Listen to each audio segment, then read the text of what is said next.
The old Peugeot 504 pickup truck was more than just a vehicle to Mr. Samuel Okoro. It was a piece of his life. For 20 years, it had rattled along the busy streets of Lagos, its engine a familiar, sputtering song. It had carried tools to countless jobs, brought groceries home from the market, and driven his granddaughter, Grace, to school when she was a little girl.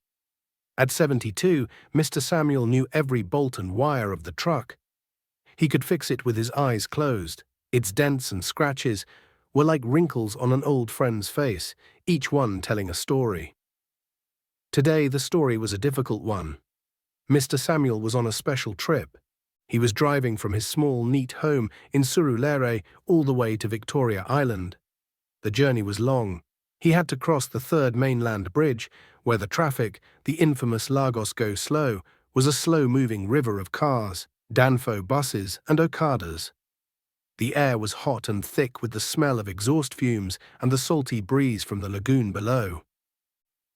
In a small, carefully wrapped cloth on the passenger seat was a carburetor. It was for a vintage Mercedes, a car owned by a man who appreciated old things. Mr. Samuel had spent a week taking it apart, cleaning each tiny piece and putting it back together. It was perfect now. He had promised to deliver it himself. A promise was a serious thing to Mr. Samuel. He finally left the bridge and entered the world of Victoria Island. Here the buildings were tall and made of glass, the roads were smoother, the cars were shiny and new, sleek machines that whispered instead of rattled. His old Peugeot felt like a tired animal in a land of shiny beasts. He drove past fancy restaurants and towering office buildings until he reached his destination, Adeleka Premium Motors. The dealership was a palace of glass and polished steel. Inside, luxury cars gleamed under bright lights like jewels in a box. A security guard in a crisp uniform stood at the gate, his face a mask of stern importance. Mr. Samuel planned to park across the street, walk over, and ask for the workshop manager. But the Peugeot had other plans. Just as he slowed down to turn, the engine coughed. It was a deep, sick sound. Then it sputtered, shuddered, and died. Silence. Mr. Samuel turned the key. The engine groaned but did not start. He tried again. Nothing. The truck had stopped right in the middle of the grand entrance to the dealership. Horns began to blare behind him. A sleek black Lexus was blocked, its driver glaring. The security guard marched over, his face tight with annoyance. "Ogre, you cannot park here," the guard said, his voice sharp. "My apologies," Mr. Samuel said calmly, his hands already reaching for his small toolbox under the seat. "It has chosen a bad time to rest. I will fix it quickly." He opened the door and stepped out onto the hot pavement. He was a tall, thin man, with skin the color of rich earth. His hair was a cap of white, and his hands, though old, were steady and strong. He wore simple brown trousers and a worn but clean shirt. He looked out of place in this world of wealth and power. He lifted the hood of the truck, and a puff of steam hissed out. He knew what the problem was, but it was not a simple fix. It would take time. More horns joined the chorus. The guard was getting more agitated. People were starting to come out of the glass palace to see what the commotion was. They stood in small groups, whispering and pointing, their expensive clothes a sharp contrast to Mr. Samuel's simple attire. He was no longer just a man with a broken truck. He was a spectacle, an unwelcome disruption in a perfect, polished world. He ignored them all and focused on the engine, but he could feel their eyes on him, sharp and judging. A young man, dressed in a suit so sharp it could cut glass, stepped out of the showroom. His shoes shone like mirrors, and a gold watch glittered on his wrist. He looked at the old Peugeot with disgust, and then his eyes settled on Mr. Samuel. A cruel smile spread across his face. The young man was David Adeleka. The dealership bore his family name, but he ran it as his personal kingdom. He was 28 years old and had inherited a world of wealth. He believed that money gave him the right to do whatever he wanted.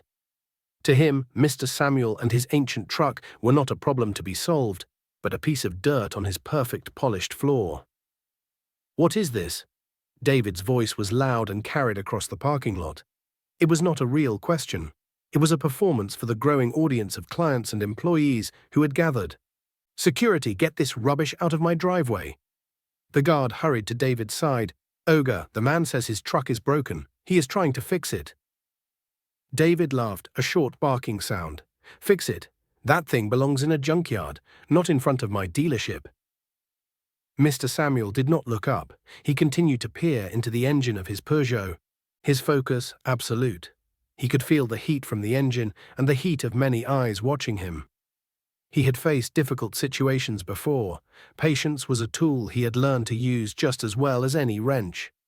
His calmness only made David more angry. He wanted a reaction.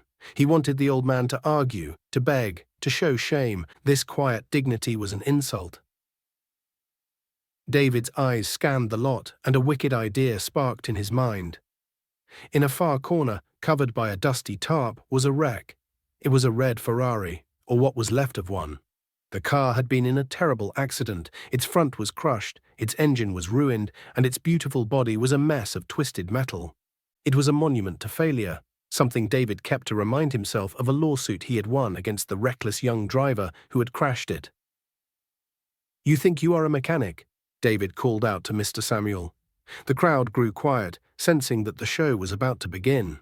David walked over to the wreck and pulled off the tarp with a dramatic flourish. The ruined Ferrari was revealed, a sad, broken thing under the bright Nigerian sun. "I have a proposal for you, old man," David announced. He pulled out his expensive smartphone and started a live video for his thousands of social media followers. "We have a little situation here, folks," he said into the phone, a wide, fake smile on his face. He panned the camera from Mr. Samuel's humble truck to the destroyed supercar. "This gentleman seems to think he can fix anything," David continued, his voice dripping with sarcasm.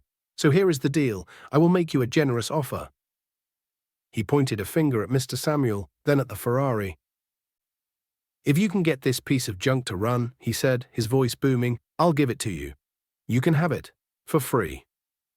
A wave of laughter rolled through the crowd. The idea was ridiculous. The car was beyond repair. 5 different expert mechanics had already said so. It was a cruel joke, designed to make the old man look foolish. David held his phone up, capturing Mr. Samuel's face, waiting for the look of defeat, the moment of humiliation. He was sure the old man would mumble an apology, get his truck pushed away, and disappear. But Mr. Samuel did not look defeated. He slowly straightened up, wiping his hands on a rag. He looked past David, his eyes fixed on the red wreck in the corner. For a long moment, he was silent. The only sound was the distant noise of Lagos traffic and the quiet giggles from the crowd. David's smile wavered for a second. Why wasn't the old man crumbling? The world seemed to hold its breath. David Adelika stood with his phone held high, the live stream capturing every second. He had created the perfect scene, the rich, powerful man being generous to the poor, humble worker. His online audience was loving it. Comments flooded his screen, filled with laughing emojis and praise for his savage humor. He was the star of his own show, and Mr. Samuel was just a prop. Mr. Samuel looked at the wrecked Ferrari. He saw more than just twisted metal and broken glass. He saw the beautiful lines that were still visible under the damage. He saw the ghost of a powerful engine, a masterpiece of engineering. A strange feeling stirred in his chest. It was a feeling he had not felt in a long time, a mix of sadness and a deep personal connection. He ignored the whispers and the pointing fingers. He ignored David, who was now posing for his camera, pretending to be a generous king. Mr. Samuel's mind was quiet and clear. He was not thinking about the humiliation. He was not thinking about the impossible task. He was thinking about the car. Finally, he turned his gaze from the Ferrari and looked directly at David. His eyes were calm and steady. "I accept your challenge," Mr. Samuel said.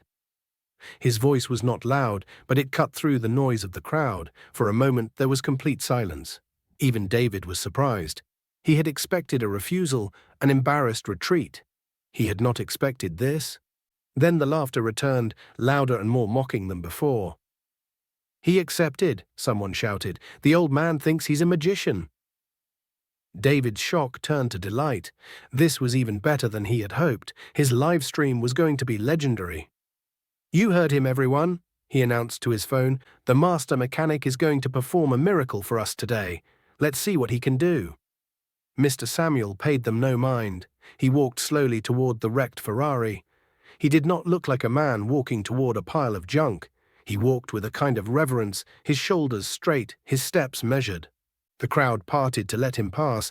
Some people were still laughing, but others watched with a new sense of curiosity. There was something about the old man's quiet confidence that was strange and unexpected. He reached the car and placed a hand gently on its dented hood.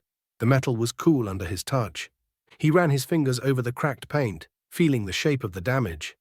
He did not see a hopeless wreck. He saw a complex puzzle, a problem waiting to be solved. He closed his eyes for a second, taking a deep breath. The smell of oil, metal, and dust was familiar to him, like the smell of home. When he opened his eyes again, the world around him had faded away. There was no laughing crowd, no arrogant young man with a camera. There was only him and the engine. He leaned over the crushed front of the car, his eyes scanning the chaos of wires and pipes. A small smile, almost too quick to see, touched his lips. This was a challenge, yes. But it was a challenge he understood better than anyone else in the world. Mr. Samuel began his work. To the crowd, it looked like he was just poking at a dead machine. But his movements were not random. Each touch was a question, each push a test. He started with the basics, tracing the flow of what should have been the car's lifeblood, electricity and fuel. The electrical system was a disaster. Wires were melted and fused together. He gently separated them, his calloused fingers surprisingly nimble. He didn't have his full set of tools, only the small kit from his truck, but he made do. He used the edge of a screwdriver to scrape away melted plastic, his eyes following a path that was invisible to everyone else. "What's he doing now?" David said to his online audience, a mocking tone in his voice. "I think he's trying to talk to the car. Maybe he's asking it to heal itself." Frank, one of David's top salesmen, laughed loudly. He was a young man who wanted to be just like his boss. "Hey, old man," he shouted, "if you need any holy water, let me know. My church is just down the road." Mr. Samuel did not react. He was focused on a thick wire that led from the battery terminal. It was burnt, but the way it was broken felt wrong. A clean break in an accident was rare. Usually wires were stretched and torn. This one looked as if it had been cut cleanly before it was burned. It was the first clue. He moved on to the engine block itself. It was a V12, a work of art, even in its ruined state. He ran his hand over the valve covers, his touch light and respectful. He knew this design. He knew its strengths and its weaknesses. He knew it was built to withstand incredible stress. The damage he saw didn't match a simple crash. The engine seemed to have destroyed itself from the inside out. Inside the showroom, some of the dealership's own mechanics had stopped working. They were watching the scene on the large security monitors. At first, they had laughed along with everyone else. But now they were quiet. "Look at his hands," one of them, a man named Peter, said softly. "He's not guessing. He knows exactly what he's looking for." "But it's impossible," another replied. "That engine is a total loss. The block is cracked." "I know," Peter said, his eyes glued to the screen, "but he's not looking at the crack. He's looking at the fuel injectors." Outside, Mr. Samuel had moved to the side of the engine. He needed to see something buried deep inside the mess. He needed a specific tool.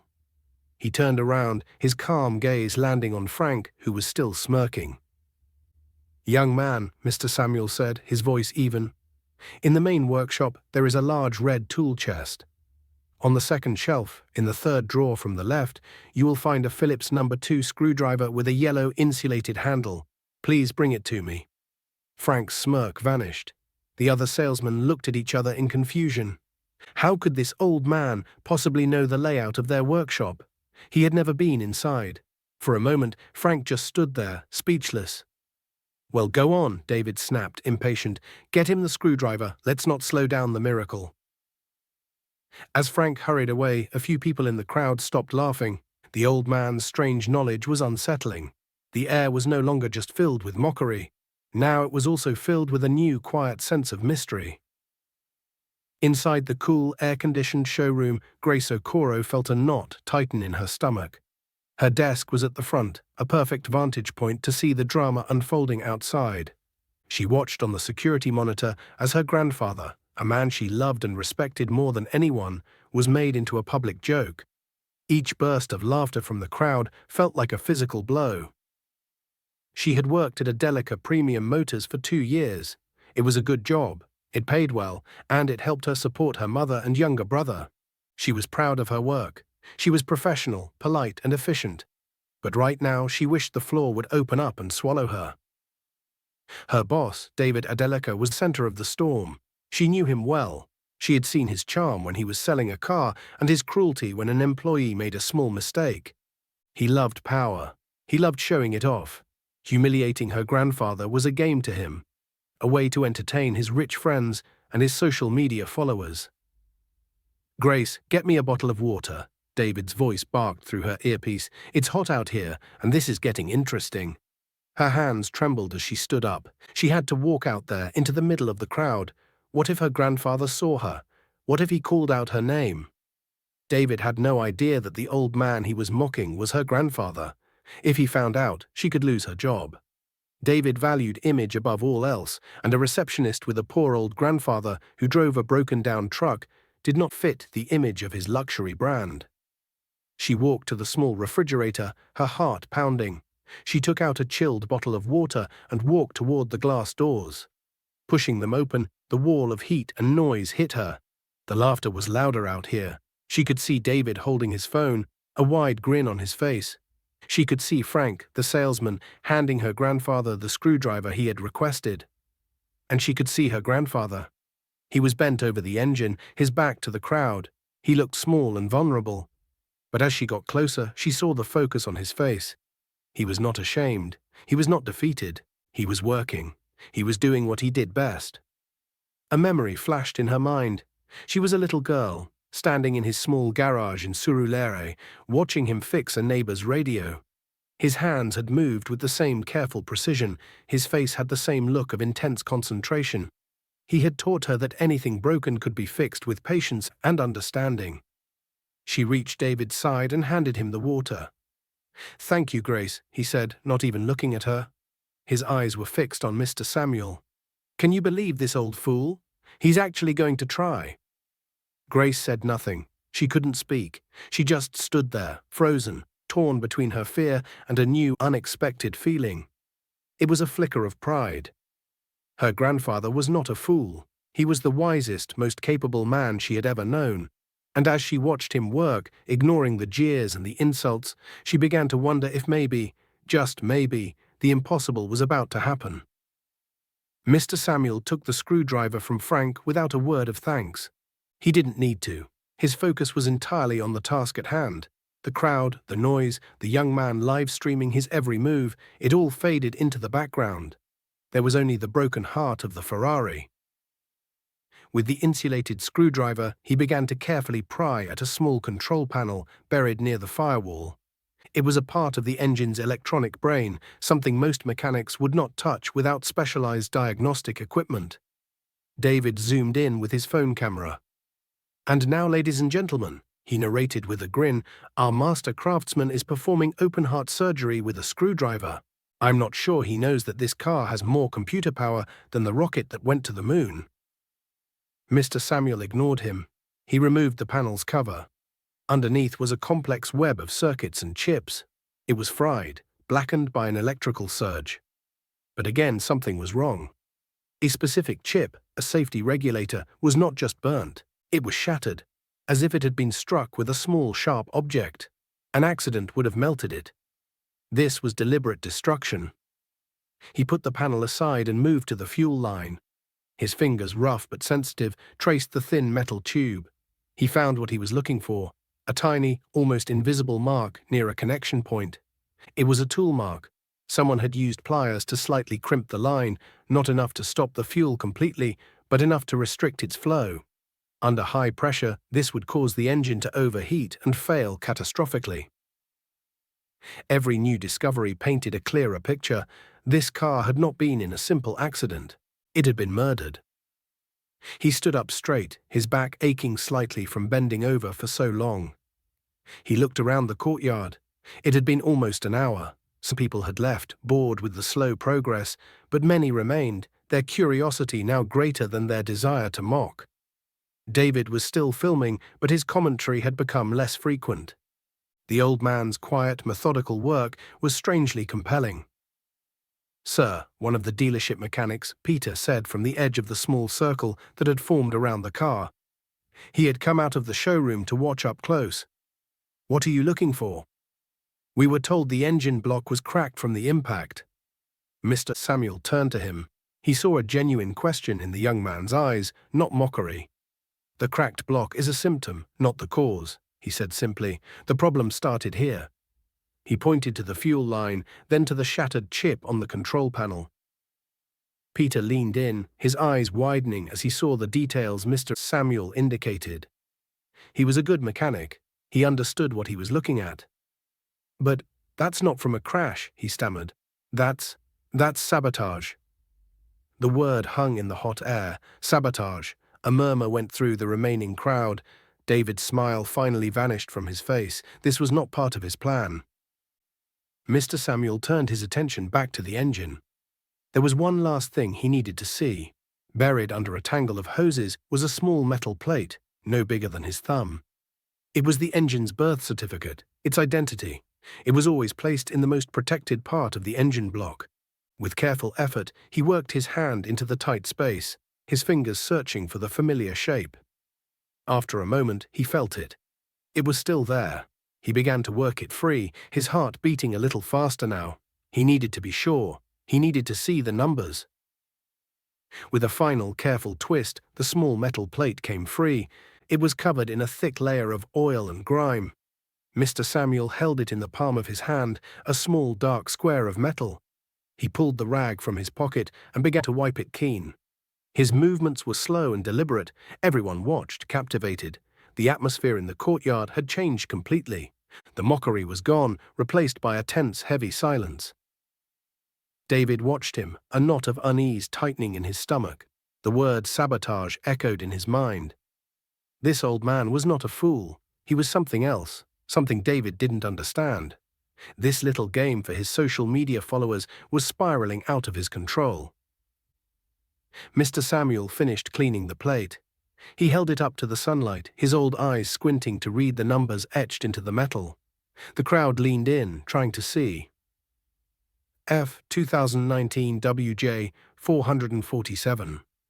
The numbers and letters were clear. Mr. Samuel's breath caught in his throat. It was just as he had suspected. He closed his hand around the plate, the cool metal pressing into his skin.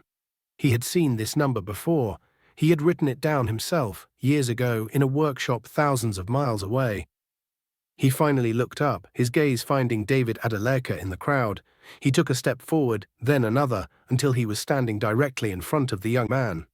He opened his hand, showing him the metal plate. "This engine was not destroyed in an accident," Mr. Samuel said again, his voice clear and strong. "It was sabotaged." David forced a laugh, but it sounded hollow and nervous. "Sabotaged? That's ridiculous. It was a documented accident. The police investigated it. You're just an old man making up stories because you can't fix the car." "The initials on this plate," Mr. Samuel said, ignoring David's words, are WJ. "They stand for Walter Johnson. That was my name, my birth name, before I took a Nigerian name when I returned home." He paused, letting his words sink in. "I know this engine. I know it because I designed it." A collective gasp went through the crowd. David's face, which had been pale, now looked completely white, as if he had seen a ghost. His phone, still recording, drooped in his hand. You're lying," David stammered. "Am I?" Mr. Samuel's voice was cold as steel. "This is the F 2019 model, designed for the American market. It has a specific fail-safe system in the fuel injectors to prevent exactly this kind of catastrophic overheating. A system I personally designed and tested. For this to happen, the safety regulator had to be deliberately destroyed, and the fuel line had to be manually crimped. It was done by someone who knew exactly what they were doing." He took another step closer, his eyes locked on David's.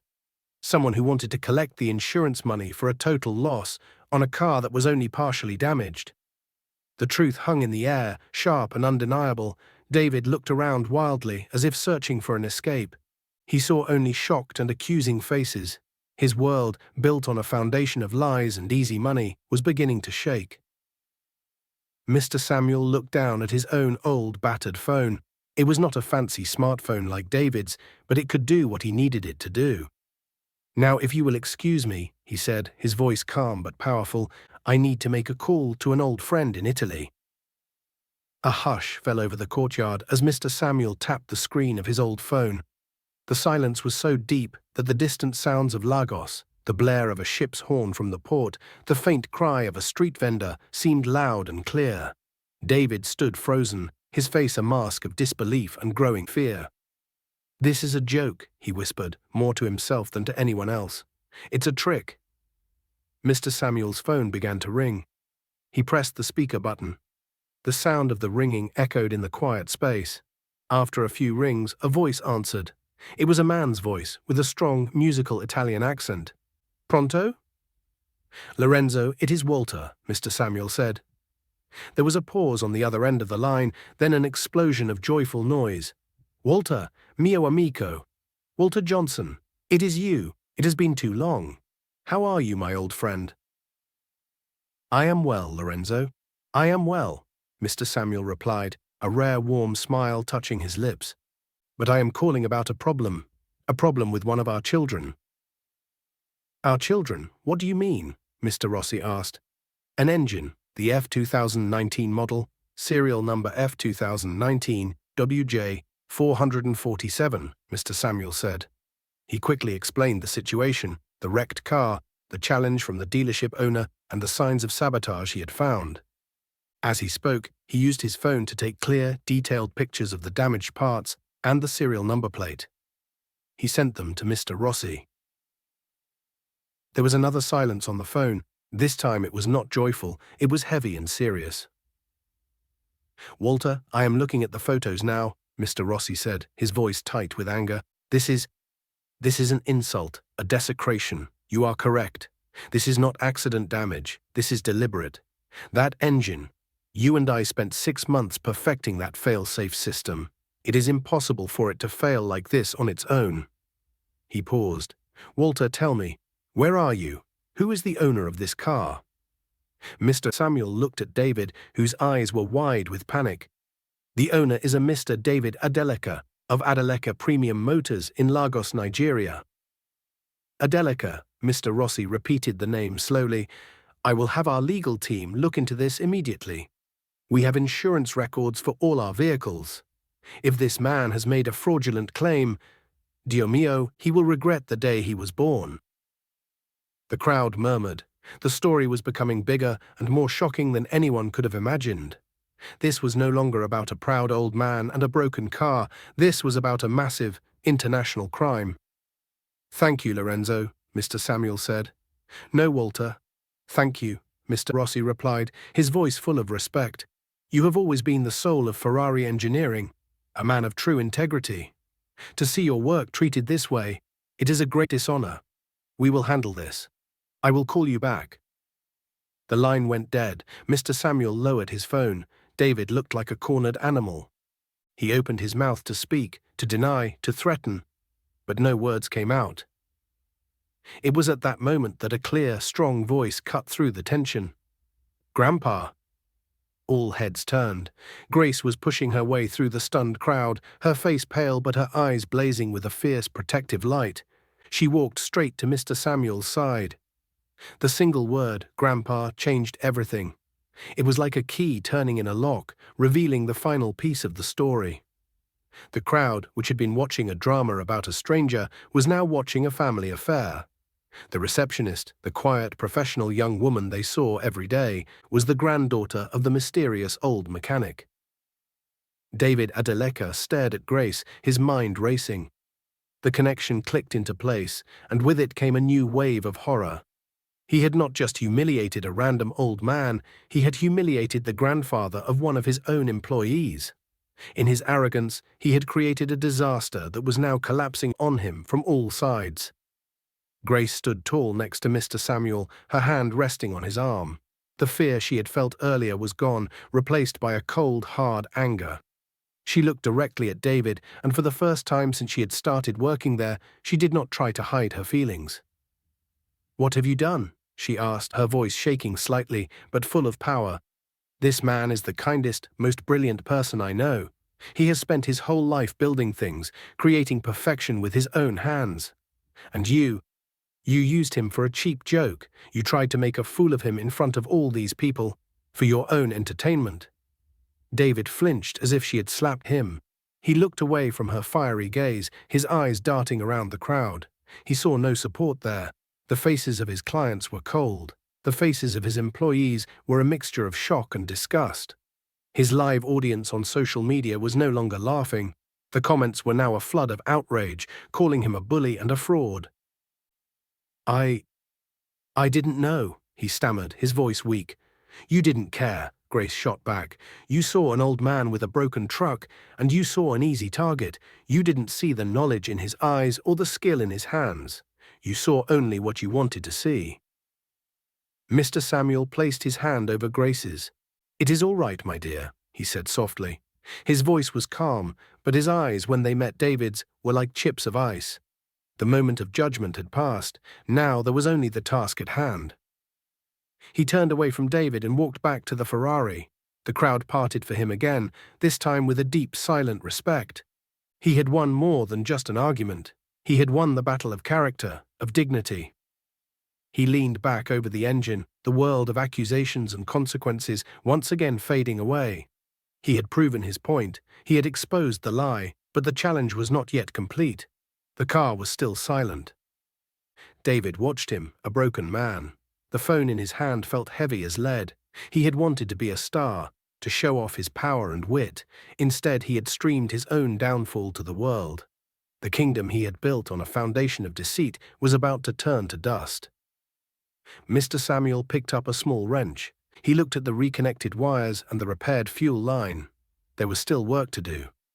"Now," he said to himself, a quiet determination in his voice, "let's finish what we started."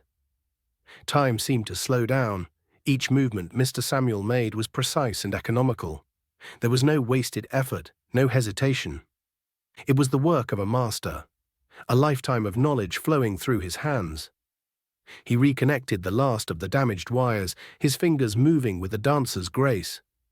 He adjusted a small valve on the fuel injector, a turn so slight it was almost invisible. He checked the battery terminals one last time.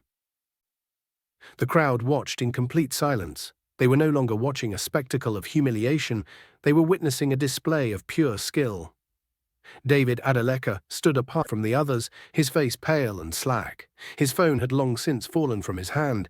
He was watching his life fall apart, one careful, deliberate movement at a time. Grace stood near the front of the car, her hands clasped together, her heart pounding with a mix of hope and anxiety. She had never doubted her grandfather's ability, but seeing it on display like this, under so much pressure, was awe-inspiring. After what felt like an eternity, but was only a few minutes, Mr. Samuel stepped back from the engine. He wiped his oily hands on his rag and walked to the driver's side door. The door was bent and scraped, but he managed to pull it open with a groan of protesting metal. He slid into the driver's seat, the torn leather sighing under his weight. He looked around the ruined cockpit. The dashboard was cracked, the gauges were shattered, but the ignition was intact. He took a deep, steadying breath and placed the key in the ignition. He turned the key. For a second, there was nothing but a click. A collective sigh of disappointment went through the crowd. David's face flickered with a desperate, pathetic hint of hope. Then came a whirring sound, the sound of the starter motor engaging. It was followed by a cough, then another. The engine sputtered, trying to catch. Mr. Samuel gently pressed the accelerator, feeding it fuel. And then it happened. With a sudden, explosive roar, the Ferrari's V12 engine came to life. The sound was not a sputter or a cough. It was a deep, powerful, perfect roar, a symphony of controlled power that vibrated through the ground and echoed off the glass walls of the showroom. It was the sound of a masterpiece reborn. The crowd erupted. Cheers and applause broke the stunned silence. People who had been laughing at Mr. Samuel an hour ago were now cheering for him, their faces filled with wonder and admiration. Peter and the other mechanics from the dealership were clapping the loudest, shaking their heads in disbelief. The engine settled into a smooth, powerful idle, a steady thrum that was pure music. It was a sound that declared victory, a sound that washed away all the insults and mockery. It was the sound of justice. Mr. Samuel let the engine run for a moment, his hand resting on the steering wheel. Then he turned it off. The sudden silence was just as powerful as the noise had been. He slowly got out of the car. He walked back over to David, who looked as if he had been turned to stone. The crowd made way for him, their respect now absolute. Mr. Samuel stopped in front of the young man. He looked him in the eye, his expression not triumphant, but calm and firm. "The car is running, sir," he said, his voice quiet but clear. "I believe it is mine now." The triumphant roar of the Ferrari's engine was the starting gun for the complete collapse of David Adelica's world. The moment the video of Mr. Samuel's phone call with Mr. Rossi hit the internet, it spread like fire in the dry season. It was shared by car enthusiasts, news outlets, and people who simply loved a story of justice. The hashtags changed from #oldman versus Ferrari to #the engineer of Maranello and #Adelica fraud. By the end of the day, the story was on every major news network in Nigeria and beyond. The recording was undeniable. David's own live stream had provided the first part of the evidence, and Mr. Samuel's calm, detailed exposé had provided the rest. The call with the director of engineering from Ferrari was the final devastating blow. That evening, agents from the Economic and Financial Crimes Commission, EFCC, arrived at Adelica Premium Motors. They were not there to look at cars. They were there with a warrant to seize business records, computers, and files. The dealership, which hours before had been a playground for the rich, was now a crime scene. David was at home in his family's mansion in Ikoyi when the agents arrived there. He had thought he could use his family's money and influence to make the problem go away. He was wrong. The evidence was too public, too overwhelming. The Adelica name, once a symbol of power in Lagos, was now linked to a major international scandal. The EFCC investigation moved quickly. With the information from Mr. Samuel and the records from Ferrari's legal team, they uncovered a pattern of fraud that went back 5 years. David had been buying salvaged luxury cars at auction, using a team of corrupt mechanics to cause specific catastrophic engine damage, and then filing massive insurance claims. He had made millions. The wrecked Ferrari was just his latest and last victim. His assets were frozen. The beautiful house, the fleet of personal cars, the bank accounts filled with stolen money, it was all locked away. The friends who had laughed with him in the courtyard that afternoon were now nowhere to be found. His phone, which had been his tool for public amusement, was now silent, except for calls from his frantic lawyers. Mr. Samuel, meanwhile, was back in his quiet home in Surulere. He had driven his old Peugeot home, the carburetor he was meant to deliver still on the front seat. He had called his client to apologize for the delay, but the client had already seen the news and told him not to worry. "You did something more important today, Mr. Samuel," the man had said. Grace came home late that night, her face tired but her eyes shining. She hugged her grandfather tightly. "They are calling you a hero," she whispered. Mr. Samuel shook his head. "I am not a hero. I am just a mechanic who knows his engines." But he knew it was more than that. That day he had stood up not just for himself, but for every person who had ever been judged by their appearance. He had shown the world that true value was not in what you owned, but in what you could do, and in the character you showed while doing it. As the sirens wailed across the city, signaling the end of David Adelica's empire, a new chapter was just beginning for Mr. Samuel Okoro. 3 weeks after the incident at the dealership, the news that everyone had been waiting for finally broke. David Adelica was formally arrested. The charges were serious: multiple counts of insurance fraud, obstruction of justice, and attempting to bribe an arresting officer. The photos in the newspapers showed him being led away in handcuffs, his expensive suit wrinkled, his face pale and defeated. The arrogance was gone, replaced by the stark reality of his actions. The Adelica family's attempts to use their influence were useless. The case was too public. The evidence, thanks to Mr. Samuel's quick thinking and David's own foolishness, was ironclad. The fall was swift and total. The government seized all assets connected to the fraudulent activities, including Adelica Premium Motors. The glass palace on Victoria Island was shuttered, a silent testament to the empire that had crumbled in a single afternoon.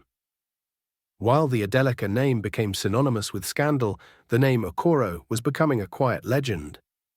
Journalists tried to interview Mr. Samuel, but he politely declined. He was not interested in fame. He was back in his garage, his hands covered in grease, finding peace in the familiar work of fixing things. However, the world was not ready to let the story go.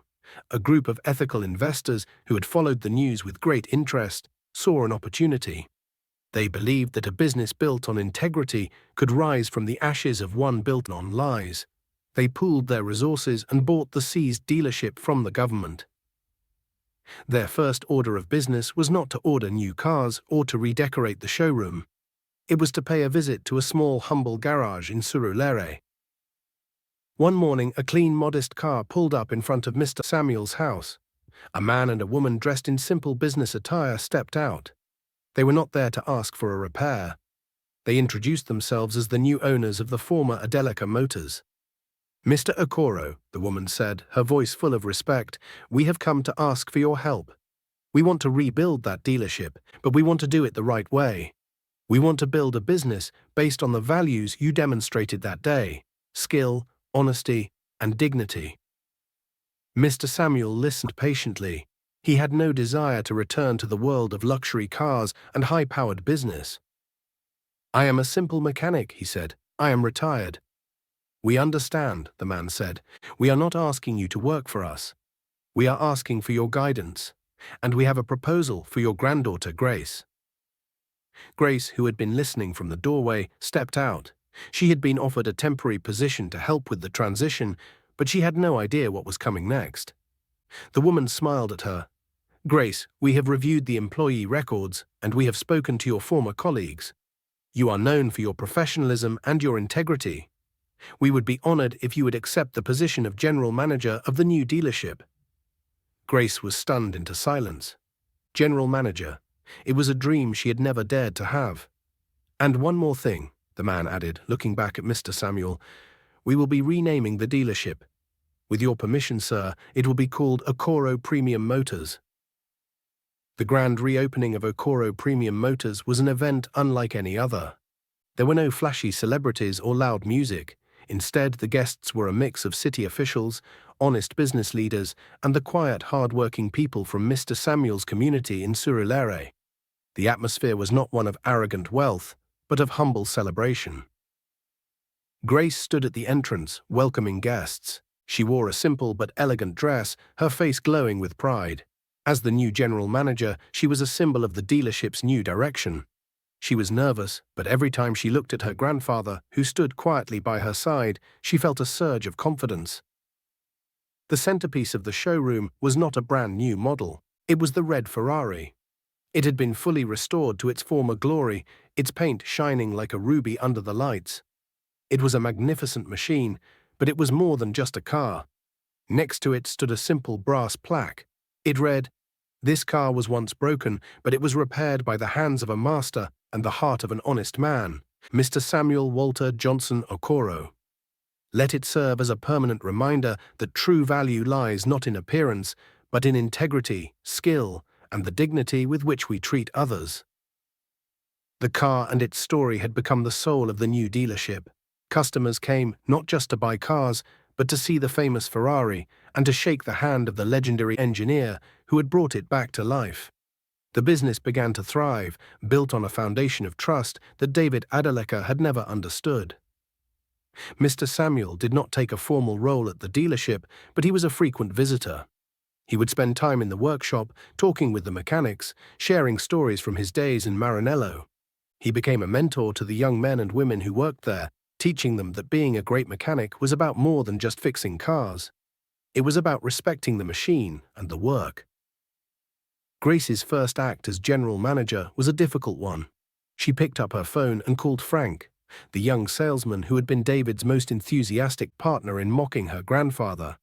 He had been fired along with the rest of David's inner circle. She expected him to be angry or defensive. "Frank," she said when he answered, "this is Grace Okoro. I'm calling from the new Okoro Motors." There was a long silence on the other end of the line. When he finally spoke, his voice was small and full of shame.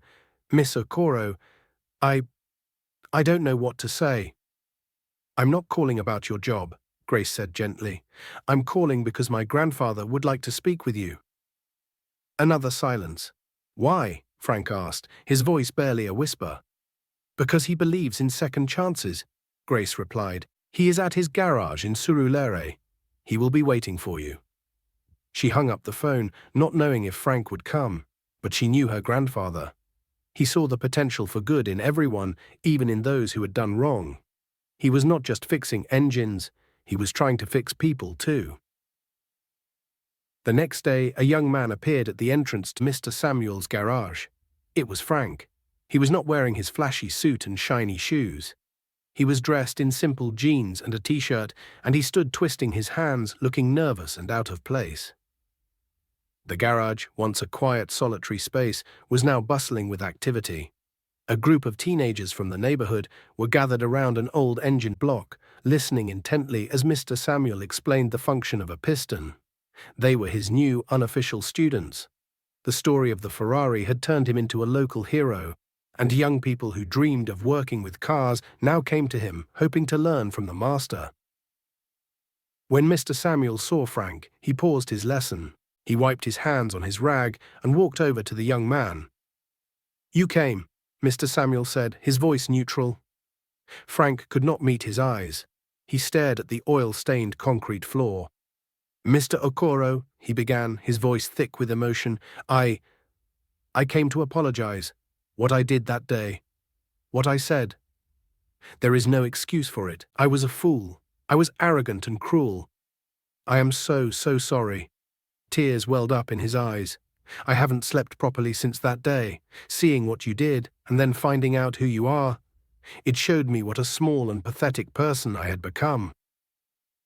Mr. Samuel listened in silence. He saw the genuine remorse in the young man's face. He saw the shame and the desire for forgiveness. "We have all judged someone by their appearance at some point in our lives, son," Mr. Samuel said softly. "The difference is in what we do when we realize our mistake. You are here, apologizing, trying to grow as a person. That is more than many would do." He placed a hand on Frank's shoulder. "I forgive you." Frank looked up, his face filled with a mixture of relief and disbelief. "Thank you, sir. Thank you. Is there anything I can do to make it right?"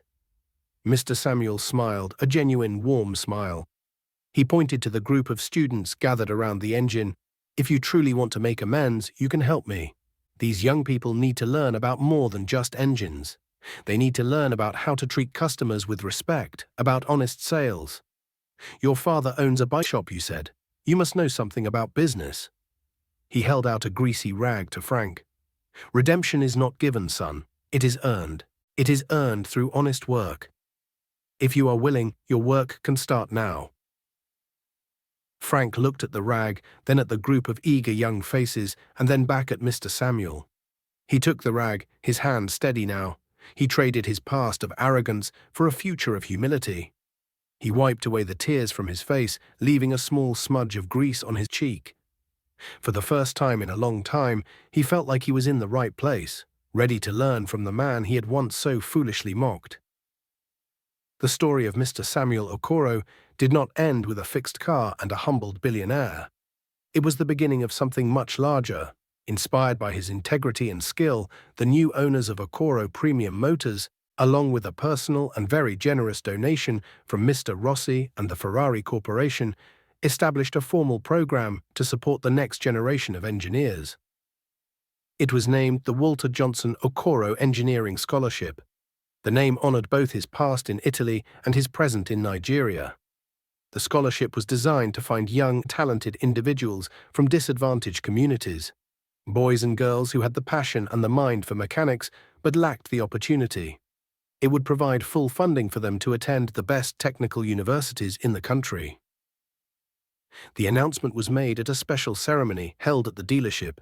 Journalists, city leaders, and automotive enthusiasts gathered once more.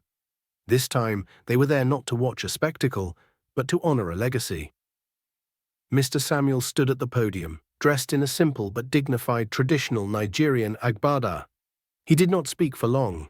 He spoke about the beauty of a perfectly balanced engine, the joy of creating something with one's own hands, and the responsibility that comes with knowledge.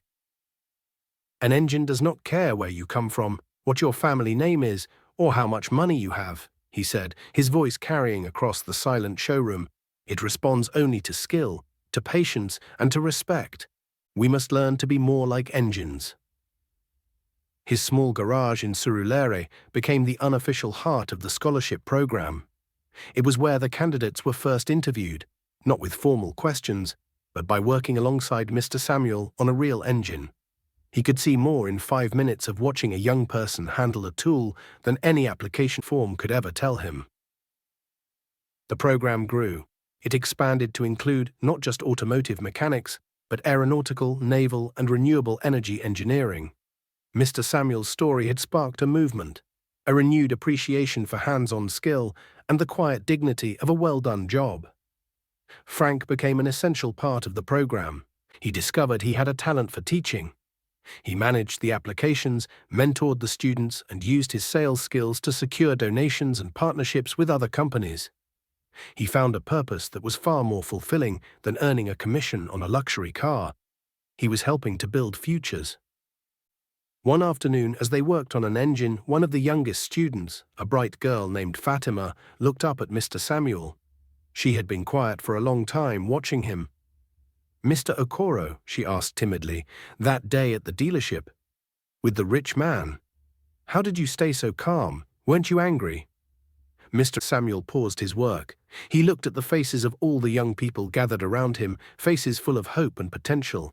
He thought about his answer carefully. It was perhaps the most important lesson he could teach them. Mr. Samuel wiped a smudge of grease from his knuckle with the back of his hand. He looked at Fatima and then at the other young, curious faces around him. He saw their eagerness to learn, not just about engines, but about life. "Yes, I was angry," he said softly, his voice a low rumble. "Anger is a natural feeling when you are treated without respect. But anger is like a fire. If you let it control you, it will burn you down. If you control it, you can use its heat to forge something strong." He pointed to a piece of metal on the workbench. "True strength is not in shouting back or in striking out in the moment. That is easy. True strength is in building something so solid, so true, that the mean words of others cannot even scratch it. You build it with your work. You build it with your character. You build it day by day, with every honest job you do and every promise you keep." He smiled at them, a gentle, wise smile. "That man could not destroy my dignity, because my dignity was not in his hands. It was in mine. It was in 45 years of building perfect engines. It was in the knowledge that I had created something of value. His words were just noise. My work was real." The students were silent, absorbing the weight of his words. It was a lesson more valuable than any technical diagram. A few months later, a letter arrived at the garage. It had no fancy letterhead, just a simple stamp from a correctional facility. It was from David Adelika. Grace had brought it from the dealership, her expression uncertain. Mr. Samuel opened it and read it slowly. The words were not those of the arrogant young man he had met in the courtyard. They were the words of someone who had lost everything and, in the process, had finally begun to find himself. David wrote of his shame, his remorse, and the long, quiet hours in his cell where he had thought about the damage he had caused. "I finally understand," he wrote. "True wealth is not in the things you own, but in the respect you earn. You earned it over a lifetime. I tried to buy it, and in the end I had nothing. I do not ask for your forgiveness, because I have not earned it. But I wanted you to know that your lesson, that day, was not wasted." Mr. Samuel folded the letter and put it in his pocket. He looked at Grace, who was watching him with tears in her eyes. He simply nodded. Forgiveness was a long road, but the first step had been taken. He turned back to his students. "All right," he said, his voice once again full of energy. "Who can tell me the firing order of a 6-cylinder engine?" The garage filled with the happy noise of learning, the clinking of tools, and the excited voices of young people discovering their passion. Mr. Samuel Okoro, the legendary engineer of Maranello, stood among them, his hands still greasy, his heart full. He was no longer just a man who built engines for the fastest cars in the world. He was a man building something far more important, something that would last much longer. A legacy of integrity, one student at a time. The roar of the Ferrari had been a moment of justice, but the quiet, steady hum of his workshop was the sound of a future being built.